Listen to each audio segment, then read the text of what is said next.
J'ai souhaité intervenir sur ce dossier parce que je suis scandalisé, il faut bien le dire, par l'attitude des politiques sur ce dossier. En fin de compte, d'un bout à l'autre de l'échiquier, on entend un discours similaire, qu'il faut être sévère, qu'il faut sanctionner, mais les sanctions, la France n'en a plus les moyens. Là, dans le cas présent, le frère de Mera qui promeut les actes terroristes et qui les défend au tribunal, a été condamné à 20 ans et sortira au bout de 6 ans. Dans 6 ans, il sortira.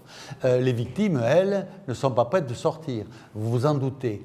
Et comme je vous le disais, d'un bout à l'autre de l'échiquier politique, on trouve que c'est assez normal tout ça, que la justice est passée, qu'elle est bien passée, que tout le monde doit être content. Eh bien non, moi, personnellement, je ne suis pas content. Je considère que quand on commet un acte terroriste, c'est un acte de haine contre la France et les Français, et que cela ne peut pas se régler par les moyens classiques et traditionnels.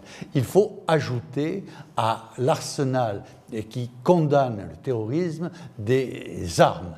Et il me semble que la première des armes, c'est que quand dans une famille de fraîche date française, il y a quelqu'un qui ose commettre un acte terrorisme, eh bien, il frappe toute sa famille, il jette l'opprobre sur toute sa famille et la perte de la nationalité doit s'étendre à l'ensemble de la famille et on doit renvoyer ces gens-là ailleurs. En tout cas, pas en France, puisque de leur sang jaillit la haine de la France.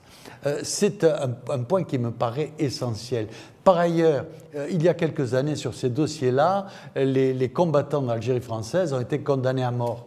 Si, quand on voulait défendre le drapeau français, on peut être condamné à mort, quand on le haït, en quel honneur on ne peut pas être condamné à mort?